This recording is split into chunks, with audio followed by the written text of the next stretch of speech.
All right. Good morning, everyone, and welcome to Emerald Ash Borer University. My name is Robin Usborne from Michigan State University, and along with my colleagues, Anne Marie Nagel from Purdue University and Amy Stone from The Ohio State University, we hope you'll find this webinar informative. Today's presenter is Brad Beaubien, AICP, and urban planner working for Ball State University's College of Architecture and Planning in the Indianapolis Center. He is a resident of the Fall Creek Place neighborhood in Indianapolis, where he also serves on the board of directors for the King Park Area Development Corporation, which serves the near north side neighborhoods of Indianapolis. His professional passion for the public realm and a growing concern among neighbors about the potential for the loss of street tree canopy led Brad to start the ABATe team in 2011. ABATe stands for Ash Borer Action Team, a neighborhood group who organized themselves to develop an action plan to prevent the wholesale devastation of the tree canopy in a group of historic neighborhoods in Indianapolis. Over the course of 6 months, it inventoried, assessed, and geocoded more than 2,500 trees. With the support of the City of Indianapolis and Keep Indianapolis Beautiful, and in cooperation with 3 neighborhood associations, the team developed a treatment and phased replacement strategy. Now, during this webinar, if you have questions, feel free to write them in the chat pod. We will be responding to questions after the webinar presentation is over to keep the flow of the presentation going. Please stay tuned till the end because we would like you to get your feedback, and we'll be providing a link to a survey that we'd like you to participate in. The first 10 people to participate will receive an EAB goodie bag. This webinar is being recorded and will be available for viewing later today. Go to www.emeraldashborer.info to access that recording, as well as the recordings for all previous EAB University webinars. And please give us feedback about you. We always want to know how we can make these better. Just a reminder that on Monday, November 19th, EAB University will be hosting a webinar by Jim Zwack, Technical Director of Davie Institute. His discussion will be the first in a series of municipal EAB management strategies. The webinar will begin at 11 a.m. Eastern Standard Time, and it also will be recorded. Thank you so much for attending today, and with that, welcome Brad, and let's begin. All right, good morning everyone, and thank you, Robin. Again, my name is Brad Beaubien, and I am a city planner by profession. I work for Ball State. I run a design center in Indianapolis. My profession is kind of important to what we're going to talk about today, but I did this purely as a volunteer, so my job title really doesn't mean a whole lot. And so I'll show this slide again at the end, but there's the website for complete information about what I'm going to talk about, and then my email if you want to contact me directly. And so today I'm going to tell you a little bit about the neighborhood that we're working in, a little bit about our specific problem, tell you a lot about our team and method, some about the strategy, and then try to give you a few takeaways about how this possibly could be replicated and what was important to our success, and then at the end we'll take some questions. And so the neighborhood. The King Park area is located just north of downtown Indianapolis. Downtown is right here, Lucas Oil Stadium. This is the King Park area. The interstates kind of form our southern boundary that split us off from downtown. King Park area is comprised of 6 different neighborhoods, 3 of which were involved in the ABATe team. And those 3 neighborhoods are the Old North Side, Heron Morton Place, and Fall Creek Place. From north to south, Fall Creek Place is actually a neighborhood that was a revitalization project. It had a significant number of abandoned lots, burned out houses, lots of bad things going on. About 10 years ago, the city took over a lot of that vacant property and redeveloped it as a new neighborhood. Heron Morton Place, there in the middle, is a historic neighborhood built in the early 1900s, and then the Old North Side, there at the bottom, was one of our early historic districts, and it was kind of predates the 1900s. And so just to give you some pictures about the areas we're talking about, Fall Creek Place, there you see there's lots of new homes. They kind of blend in. You see we have lots of little trees in the front yards there. Heron Morton Place is a historic district, but there's also been lots of new infill. And then the Old North Side is where some of the bigger mansions and some of the larger historic houses are located. And so if you do look at these pictures, you can tell it's pretty much a gentrified or gentrifying neighborhood, and that gave us a lot of capacity as far as the professionals that lived in the neighborhood when we tried to assemble our team. And so we do have an umbrella organization called the King Park Area Development Corporation, and that is the nonprofit organization that's charged with revitalizing our neighborhood. I do serve on the board of directors for that organization. All of our neighborhoods have very active residents and very strong neighborhood associations, and that was very important as we put together our plan. We have lots of people that are willing to step up and kind of take charge of their neighborhood. And also equally important is that we have some funding capacity, which is not necessarily present in every neighborhood that faces the ash problem. Fall Creek Place is actually a homeowners association, and so it has the ability to essentially tax its members for public purposes. The other two neighborhoods are not HOAs, but they do have their own neighborhood foundations that are nonprofits that have the ability to fundraise for neighborhood improvements. And also King Park is a nonprofit, so it also has the ability to seek grants and do some fundraising activities. And so our specific problem. Before this, I knew I could probably pick out an oak tree, I could probably pick out a maple tree, but I really couldn't tell you a whole lot about most trees. I just know that as a city planner, street trees I consider street trees part of our urban infrastructure, just like sewers and sidewalks. I think street trees are an important piece of that. And so we know that our neighborhoods are established. Been around for more than 100 years. Chances are we've got lots of ash trees there. And we know that the borer is coming. We've seen dead trees to the north of us. These are pictures from a few miles north of us here in Indianapolis about what it looks like when the ash borer comes. And so the media in town was starting to pick up on this. Neighbors were starting to see some of this wholesale destruction coming closer to us, and lots of people started getting concerned. Now we also know that probably like every city that everyone works in, the city's bankrupt. And so the city was saying we've got, I think these numbers are pretty low, but we've got $5 million in tree removal costs coming up, plus replacement costs over the next decade. And because the city is bankrupt, the current public works plan is to essentially remove as many trees as fast as possible in areas where there's a high concentration of ash. So essentially putting public safety at the forefront, getting the trees that could cause damage to come down as fast as possible. Now the replacement plan, because of that budget problem, is to essentially incorporate replanting only where there's new infrastructure projects coming in place, and so where the city's putting in new sidewalks, new roads, or repaving, redoing the curbs or something. And for everywhere else, they would work with volunteer groups to put in, to try to replant some of those trees. And as we started working on this, we figured out that the bug was actually the easy part. It's easy to either treat the tree or to remove and replace the tree. We learned that we have lots of tree lawns there between the sidewalk and the curb that are pretty narrow, and some of the new city regulations would not let us replant trees in those places. And so if you look at a street like this is Pennsylvania Street, we've got essentially a 2.5 or 3 foot tree lawn, which these are new sidewalks, but everywhere else where there's not new sidewalks, they're totally torn up by the tree roots here, because the tree lawn is not really substantial enough to support the tree.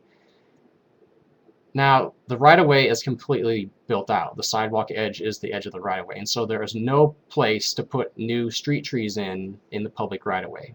And so that became one of our biggest challenges in how to deal with this issue. So the teaming method, as Robin mentioned, ABATe stands for the Ash Borer Action Team. It's a group of volunteers from the 3 neighborhoods that I discussed. And then we did have technical support that was provided by DPW, our Public Works Department, and Keep Indianapolis Beautiful, which is a nonprofit that does a lot of neighborhood beautification things, including lots of tree planting. It's important to note that these were all volunteers, and because they were volunteers, they were self-selecting volunteers, and so they came to us because they loved trees.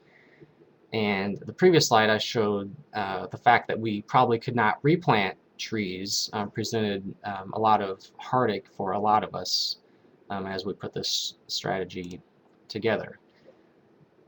And so generally our game plan, we started in the late fall, about October of 2011, and the game plan was we would do a field inventory of all trees, every single tree in the public realm in our neighborhood. So we knew where the trees were, which ones were ash.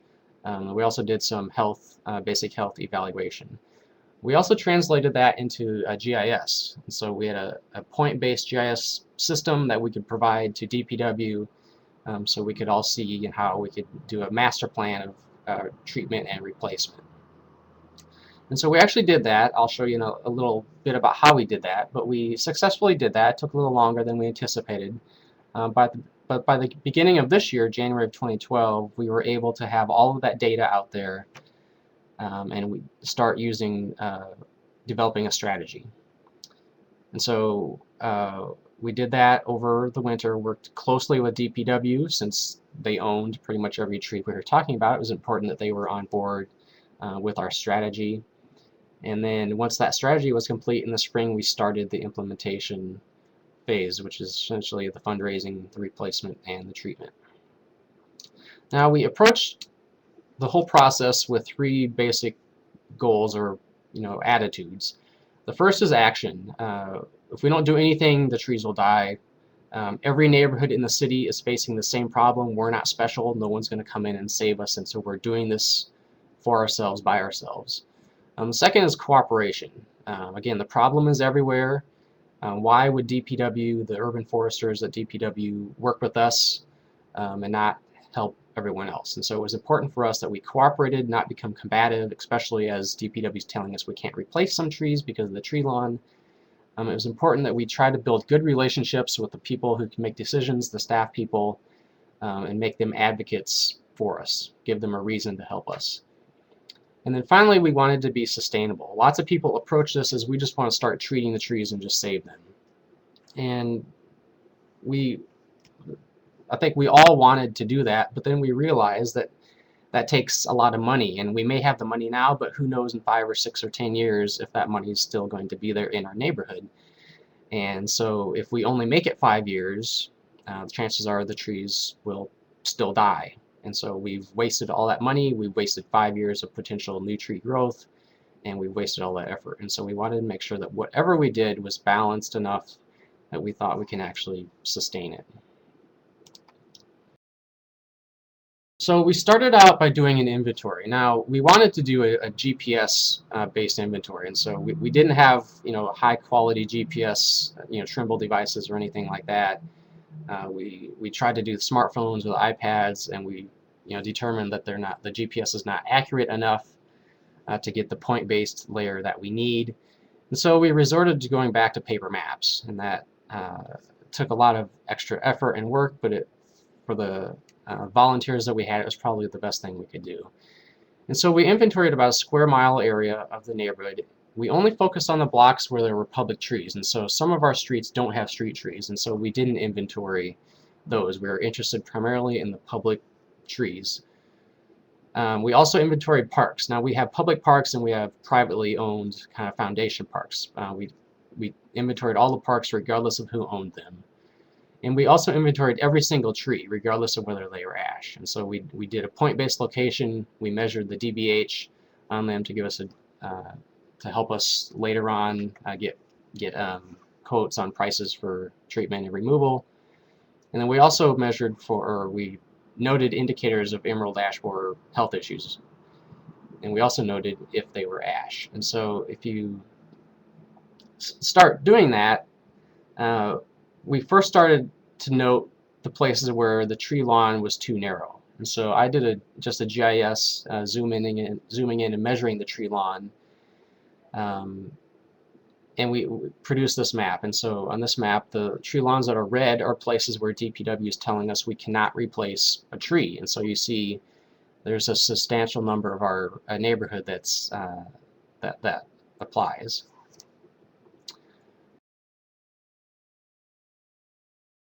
And so here are the areas. There's 105 different blocks or different maps that we produced, and these are the areas that met that qualification. They were either a public park, a private park, or they were a street that had public trees along it. The green areas here are places where we wanted to do a private inventory. We realized that if we can't replace trees on public property, that we may have to replace them on private property next to the sidewalk. And so to do that, we need to know not only where the public trees are at, but where the private trees are at. And so we kind of have a two-tier analysis. The white areas, we only inventoried the public trees. The green areas, we inventoried the public and the private trees.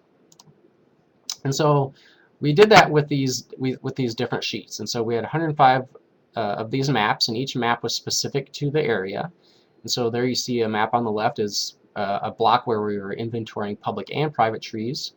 The map there on the right is we were inventorying public only. And so when you zoom in as to what we put on those maps, and these were 11 by 17 printed sheets that people took out, we have a map ID. There's a surveyor's name, and so the person who's doing the survey, that tells you up at the top here if it's a public or private or just public realm. On the left here, this is a public and private sheet. So on the left we have a series of columns for public tree data. And so we have an ID column, and that was to correspond with the dot that you actually drew, say over here where there's a tree right here. You draw a dot and you put 01, and that's what tied you into the row over here. Again, it'd be easier with a Trimble or a smartphone or something, but we just didn't have those resources. For each of those trees, we measured the circumference, and so that was, we had tape measures that we just wrapped around the tree. That was later translated into DPH. We trained the volunteers on ash. Now, we were doing this after all the leaves had fallen, and so that presented a little bit of issues, but I think we did a fairly good job for being volunteers and not being forestry experts at identifying the ash. And then we noted a series of health issues, and so we looked around the trunk to see if there were D holes, which is a pretty good indicator that the borer is present. If there were epicormic sprouts coming out of the tree, we noted those. And then if there were other health issues, and so splitting bark, trees have been hit by a car, or any other health issue that might tell us we probably don't want to or bother saving this tree. Now, private yards, we didn't want to trespass on people's property, and so we only did this from the sidewalk. And so we had an estimated diameter, just ballpark looking at it. Is it a big tree, little tree, what is it? And then we also wanted to know that if that tree was ash. If we're putting together a plan for the future, it's important to know which trees we can count on being there and which ones may not be there. And so we did that for every tree. Now on the map, it's an aerial photo that we pulled from the city's GIS system. This is where my profession comes helpful, that I can produce these maps. And so each map had a boundary. That's the area that the map applied to. We had the aerial photo with the addresses so people could kind of orient themselves on the ground. That's very, we found it's very hard to orient yourself from an aerial photo to actually standing in a three-dimensional space, but that was kind of the best we had. And then this pink line, we also had, the city had done an inventory back in 2002, I think, of street trees. It was not a point-based, it was tied to the parcel, and so it was fairly archaic to use, but we highlighted the parcels that tree inventory in 2002 said an ash was adjacent to. So that was just another indicator for our volunteers that if they're out there in front of this house, back in 2002, professionals said there was an ash tree here. So that's just something to look for. And so once all of those inventories were completed, we had probably 15 to 20 different volunteers doing this in some fairly cold weather over the course of a couple months, basically Halloween to Christmas, essentially. I took all those sheets and translated them into a GIS layer, and so I created a point-based layer in ArcGIS. And that allowed us to create different maps, variety of the filters, some of the benefits of GIS. We could highlight which ones were sick, highlight which ones were ash, etc. It also gave us a common format to share information with Keep Indianapolis Beautiful and DPW, both of which use ArcGIS. So we were trying to make our information transferable to them. After we had done all of the inventory, we started building our strategy. And so early on, we knew our biggest concern was dramatically changing the character of our streets. And so streets that had substantial ash coverage, if all of those ash were to come down, the character would have a dramatic change. And we are, again, a historic sort of neighborhood. And so the street trees that, mature tree canopy was an important piece of our character, and losing those would have substantial change on that. And so our first focus was to look at those blocks that had a substantial ash population. And so we produced ash tree maps to help identify those. On those places where there are substantial ash coverage, we did a second walk, and we did that with DPW and Keep Indianapolis Beautiful, and that was to actually go tree to tree and saying, should this one be saved, should this one be treated, can this one come down, and etc. So we did a detailed second inventory with professionals just to verify what the volunteers had done, as well as to help start picking out some strategy options. Now, at the same time, we were trying to do some information and education. And so while we were doing this on the private trees, our focus was not on treating or fixing the private ash tree problem, but we felt obligated that if we had detected an ash tree in someone's property, that we would let them know. And so if they weren't aware that they needed to do something about their tree or they would lose it, we felt obligated to tell them. And so we sent letters to all of those property owners, just alerting them that they've got an ash and they need to do something about it. But again, we didn't do that neighborhood-wide. We only did that on the blocks where we were inventorying private trees. There's also all the downtown neighborhood associations have a newspaper called the Urban Times. It's essentially each neighborhood association's newsletter is a piece of the Urban Times. And so we also wrote an article for the Urban Times about the EAB issue, again, just to get the word out and to spread the message beyond our geography about what the bug means. And so we completed every street except Delaware Street in the Old North Side. And so we completed about probably, I think, 101 of our 105 blocks. And so we were I was pretty pleased that we were able to get all those done. We counted close to 2,600 trees. And so 2,600 dots I put on GIS, which was not a fun process by any means. But there you see the breakdown in the chart there. You see the breakdown of by neighborhood of the percentage of public trees that were ash. And so it ranges from Fall Creek Place in 20%, which is a new neighborhood, to the Old North Side, where about nearly a third of the trees are ash. And so we produced each of these maps by neighborhood. So this is Fall Creek Place, the northern boundary of our area. And the green are all the public trees, the orange ones are the public ash, and the gray are the private trees. The circle size is the diameter of the tree. And so this was helpful in identifying those places where there's substantial ash coverage. And so you look at Pennsylvania Street over here, and virtually every single, you don't see hardly any green dots on any of these blocks. And that means it's entirely ash. The same is true of Delaware Street here, and then over here on Park Avenue there's a block that's also entirely ash. And so those became, in this neighborhood, the places that we focused on for phase one. This is just moving south a neighborhood. This is Heron Morton, and you see over here, this is Pennsylvania Street again solid ash. And then you see over here, this is Kennedy King Park. You also see lots of ash. Now the city has an agreement to get some of our big public parks ash trees treated pro bono, and so we weren't worried too much about treatment in this park or developing strategy for this park because the city had that arrangement already in place. And then this is moving to the southern neighborhood, the Old North Side, and you see over here at Alabama Street, there's a bunch. This is the oldest neighborhood, the most established neighborhood, and so the ash are much more dispersed throughout the neighborhood. And so, building the strategy. again, we focused on areas where there's substantial ash coverage. And so these pictures, I'm sure all of you have seen these, we pulled these off the web. We wanted to avoid this happening. And so if you lived on that block, it's like night and day. It's like moving from established neighborhood to moving to a cornfield subdivision overnight without moving, just the trees moved. So we really wanted to avoid that from happening. That was our primary focus on phase one. And then also looking at our parks, the places that everyone gets to enjoy.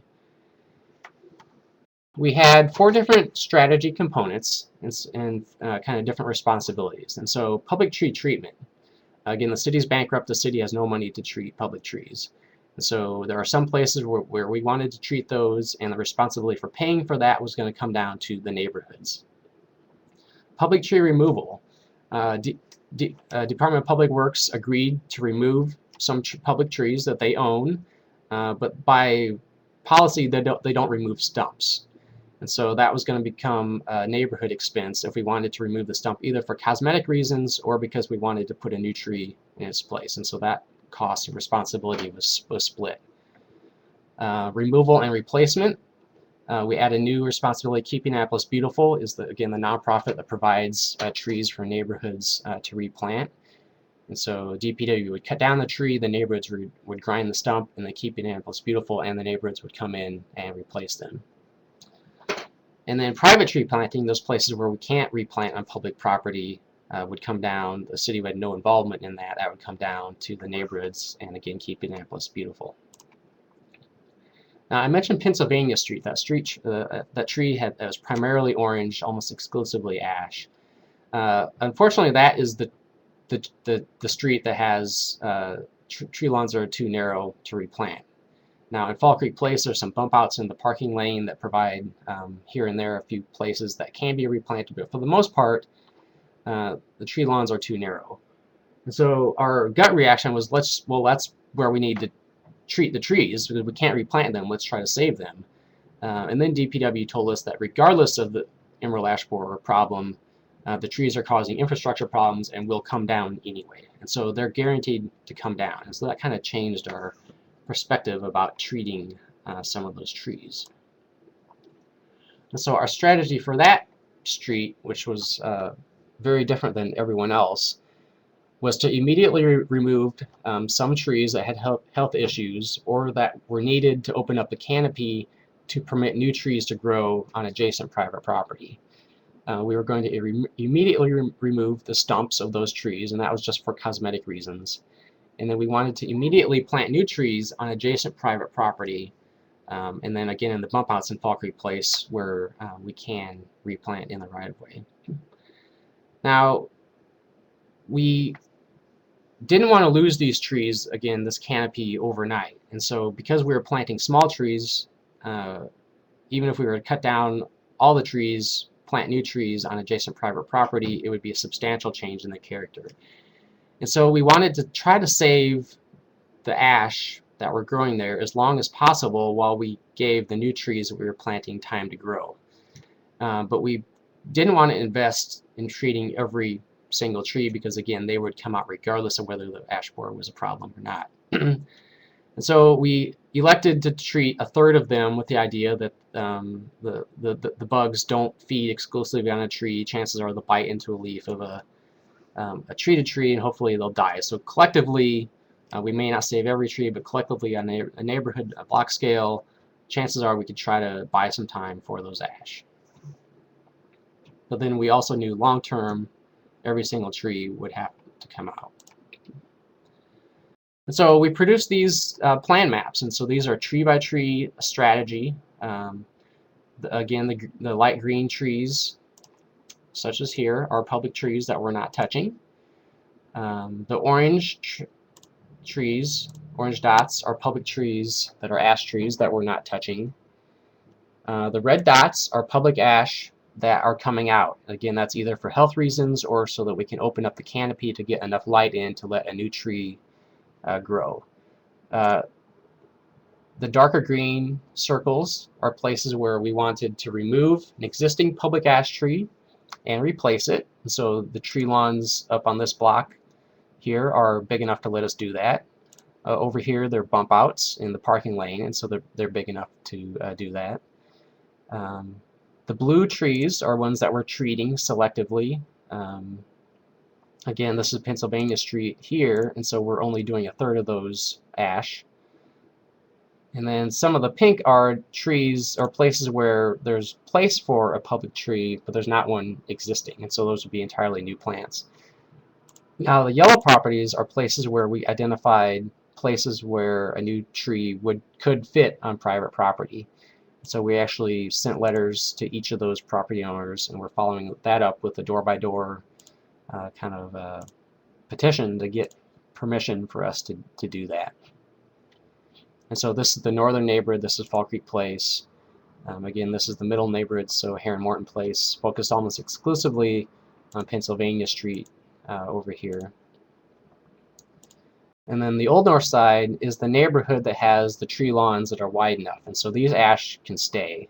And this is also kind of our wealthiest neighborhood, and so they had money to actually treat every single ash tree because they can stay long term. They don't have to come out because of narrow tree lawn issues. And so every single ash, for the most part in this area, unless they had health issues, is being treated.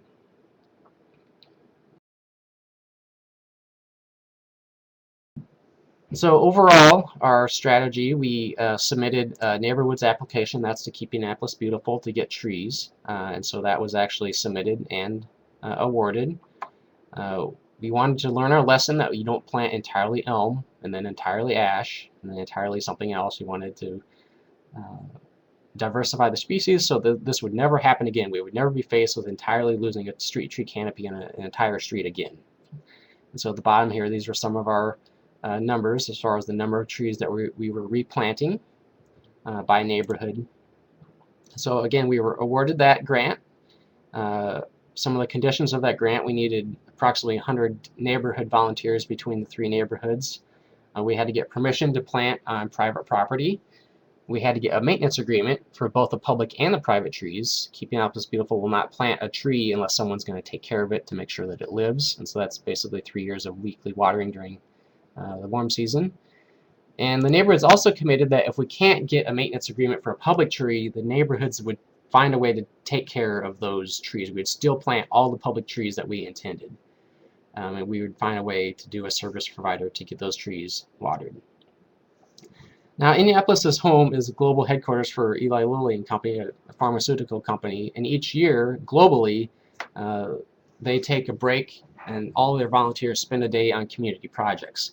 And so here in Indianapolis, because we're at their headquarters, that means we have 8,000 volunteers on an entire day that do things like shut down I-70 on the west side of Indianapolis completely so that they can plant trees in all of the interchanges. And so they're a huge force, and we were actually selected for that day of service. And so that was exciting because we would get all of our street trees planted on one day, and we wouldn't have to really worry about recruiting 100 different neighborhood volunteers. So that was extremely exciting for us. And then we had the worst drought in a century happen, and so we had a watering ban in place for a few months, and because of that, Lilly backed out of anything in the city that involved planting. Their day of service is in early October, but they obviously have months and months of planning to get work coordinated for 8,000 different people. And so after the watering ban went into place and after it became apparent that the drought was not just a fluke for a few weeks or a month, they opted to stop doing any sort of planting. And so we lost our Lilly volunteers.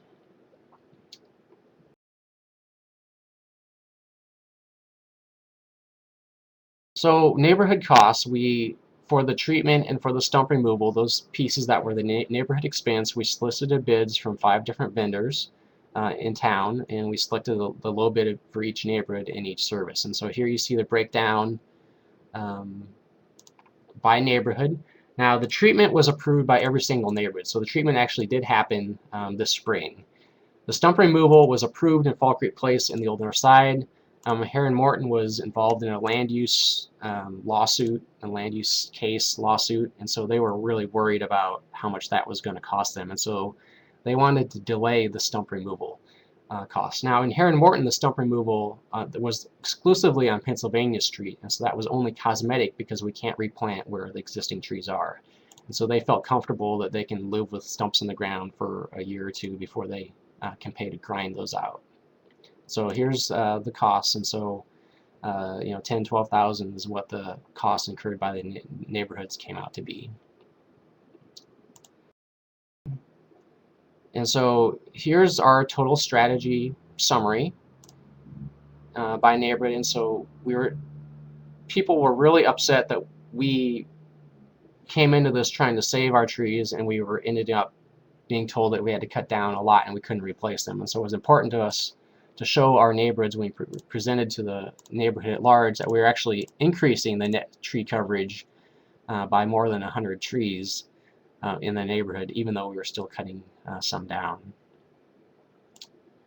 And so before I go to takeaways, kind of give you an update about where we're at. And so the drought kind of put a hold on everything. DPW and Keeping Annapolis Beautiful changed their focus more to keeping alive the trees that we had planted over the past 5 or 6 years, and so lots of watering. And so as a result of that, DPW kind of stepped back. They liked what we had done, and they determined that they wanted to do a professional survey for most of the city. And so they were bidding that in different pieces, and the tree removal that they had committed to would be a part of that package. And so the tree removal in our area, which we had hoped to happen over the summer, hasn't happened yet. And that, again, because of the drought, we knew we couldn't replant. They decided to take some time out and kind of do what we did for the rest of the area. And so the trees have not come out. We do have a plant day now scheduled with volunteers in early December. We've had some rain. We had the wettest October in almost a century, and so we've had some rain, and they feel comfortable that they can start planting again. And so we're going to do some of the private plantings where we don't need to have the trees come down to get those in the ground. DPW is still committed to the original plan. It just kind of delayed probably a season. And so some takeaways. What made us successful, what made this work? Support is key, and it was important for us to have DPW staff, not necessarily the policymakers at the top, but the people who make it work. The guys with the chainsaws and the guys that put the budgets together. It was important to have them on the ground. They were the ones that were going to have to implement this. They were the ones that were going to have to advocate for this to their boss. And again, they were the ones who owned the trees. And so it was important for us to have that support. It was also important to have tree people. And so it was nice to have the DPW foresters, the Keeping Annapolis Beautiful tree people, to help train the volunteers, and so we could actually identify and put this plan together. It was also important to have the EAB experts, and so I see Cliff Sadoff from Purdue is here as a participant. Their team came down and did a couple neighborhood-wide information sessions, the Neighbors Against Bad Bugs program. It was important to have them on board to help us. Now, organizational capacity was also critical. In my day job, I do a lot of work in different neighborhoods. Some neighborhoods have great capacity and others have virtually none. And so without strong neighborhood organizations, this probably could not happen. And so it's probably not replicable everywhere. The self-efficacy attitude, the attitude that I often find in gentrified neighborhoods, and not all the time in some lower income neighborhoods, is that we have the power to do this and to make the change happen. People believe that they can do it. They feel comfortable volunteering because they know something will become of it. That attitude was very important for us in getting volunteers and getting the neighborhoods to commit to actually funding this and putting money where their mouth is. And then along with that line, it was important for us to have non-governmental funding, so the ability to pay for some of this stuff. Again, we're not unique. Every neighborhood in the city is facing this. What can we bring to the table to do this for ourselves? And that not only is the attitude and the capacity, it's also having the funding ability. So it's nice to have the HOA, and then the foundations, and then the umbrella community development corporation that can actually go out and get grants or to fundraise internally.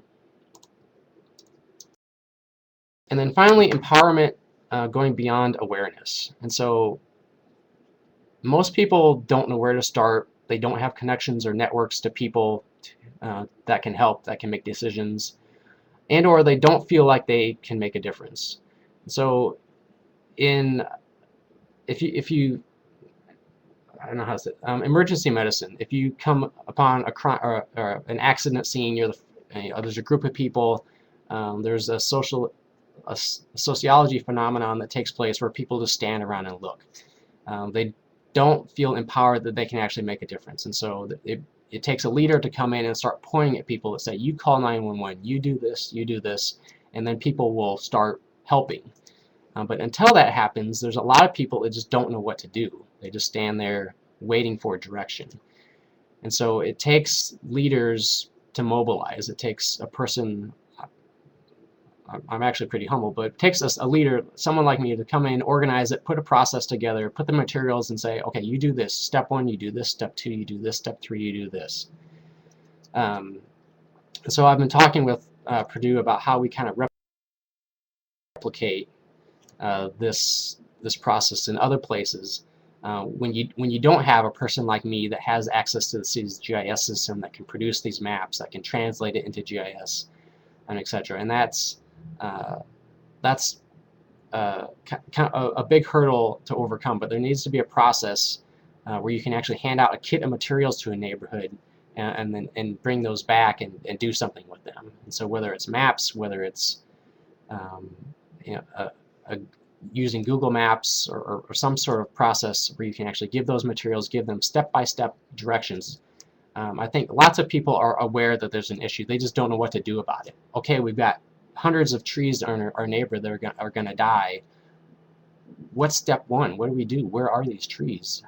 Who can help? What's the the best way to do this? I think that empowering them by giving them step-by-step kitted parts, step-by-step directions is what made us pretty successful. And so there on the left are the volunteers that actually went out and helped us. Again, kpadc.org/ABATe is actually our full plan and strategy. And then there's my email address if you have specific questions. And so looking at questions, treatment products, I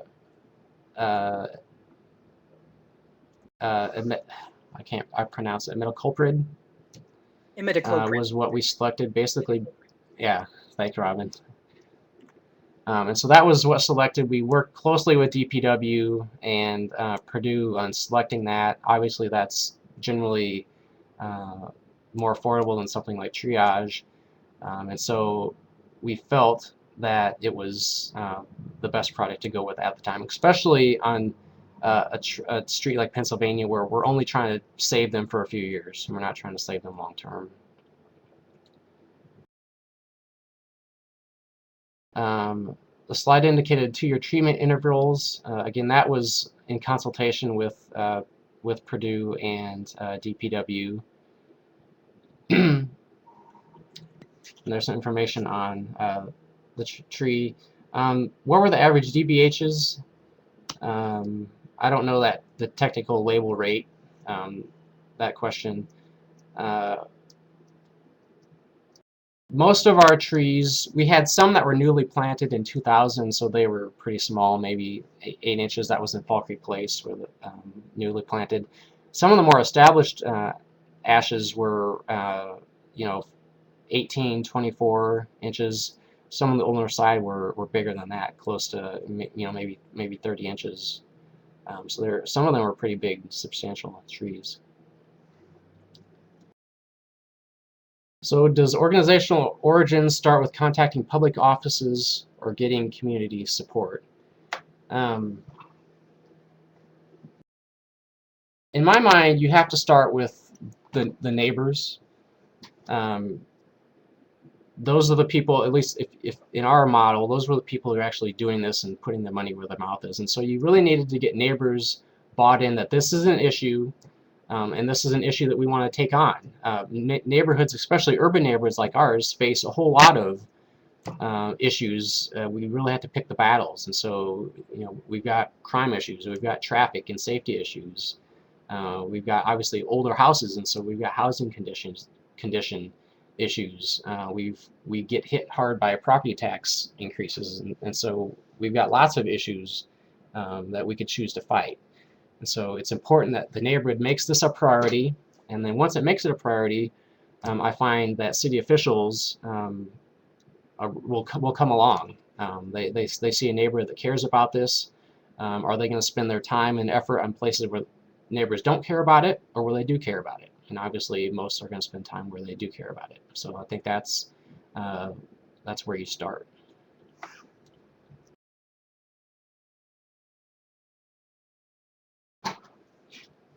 Wow, this just is amazing. You really got a lot of, it's been a lot of work, I can tell by just looking at this, just organizing your volunteers and all your other folks to be around this. This is quite an undertaking that you've done. This is pretty nice. It is, and I will tell you, having Trimble devices or some fancy GPS would save a whole lot of time and effort. We're going to have to start making that a requirement for all of the municipalities. Be helpful for that, wouldn't it?